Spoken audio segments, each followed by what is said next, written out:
The only recent tech purchase that I've truly enjoyed is the Rachio Smart Hose Timer. And funnily enough, it's a product I had no intentions of reviewing. I just needed it for myself. Previously, I was stuck manually going outside each morning to turn on the sprinklers, setting a timer for 20 minutes, and then going back outside. But instead, I picked up 3 Rachio smart timers for $80 each refurbished, and this whole process is automated for me without any brain power. And this is way cheaper than resurrecting my existing in-ground sprinkler system that needs to be repaired.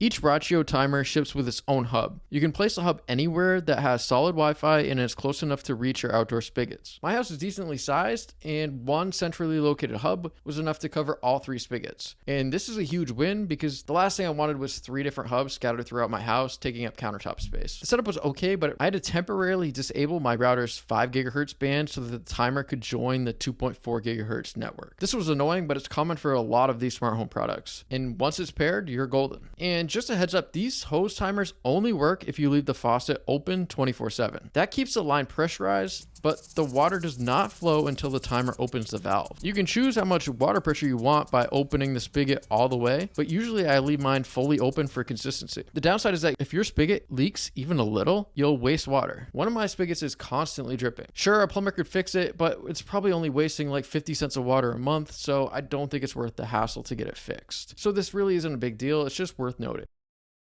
Inside the Rachio app, there are 3 tabs. You have a home tab that shows upcoming and past events. It's a quick glance at what ran and what's next. Next, you have your valves, where it shows you each individual timer. This is where you can tap any of the timers to do a quick start run. And then the third tab is schedules. You can create multiple schedules or pick specific days or have it run every other day. It also has some smart scheduling features. For example, the timer won't run if there's rain in the forecast. You can set a threshold from 1/16 of an inch of rain to 3/4 of an inch of rain with a bunch of options in between. It shows you the local weather, but I wish you could see the exact projected rainfall each day, and then that would make adjustments easier. And if you've got more than one timer, you can run them either simultaneously or staggered. I go with simultaneous pre-sunrise, but only if the forecast says we're getting less than a ½ inch of rain.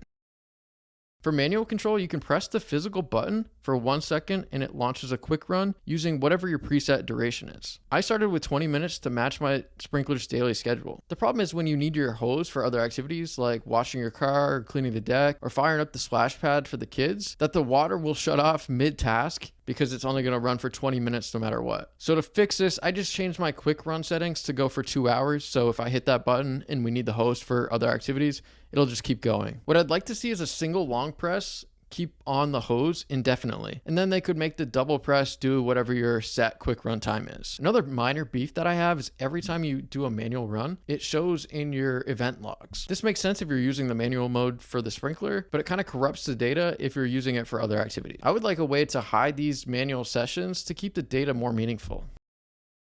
You can see a list of every run, which is great, but the layout could be way better. I wish it showed which hose ran and for how long without an extra tap. It would also be cool if they provided cumulative weekly runtime for each timer. There is a workaround to get cumulative usage, but you'll need a if this and that recipe.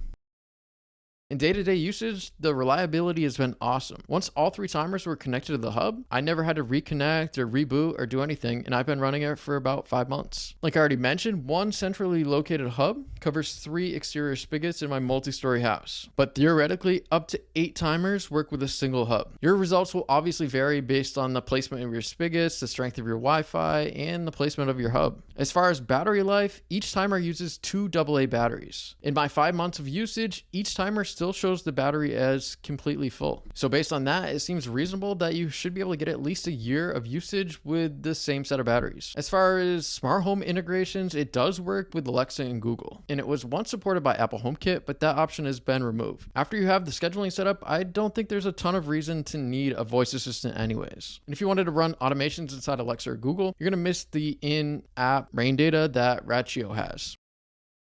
So the bottom line, for about $350, I was able to get 3 tripod sprinklers and 3 smart timers, and I was able to get rid of a manual chore that I was doing every morning. And with the built-in rain data, I pretty much just forget about the sprinkler, which is awesome. And $350 is just a fraction of the thousands it would cost to get my in-ground system fixed. Plus, once I do get my system fixed, I can just sell these timers on eBay and recoup a lot of my money. The Rachio Smart Hose Timer is the simplest and cheapest way to keep my lawn looking green year-round. around without expanding any mental energy. Would I recommend it? Definitely. Just be prepared for some Wi-Fi gymnastics in the opening setup and kind of a mediocre user interface. I would definitely like to get better event summaries with cumulative usage and better rainfall details. The lack of a perfect UI is far from a deal breaker. So that's all I have for this video. Let me know if you have any experience with the Rachio or other smart timers and what your experience has been. Thanks for watching this one. I'm out.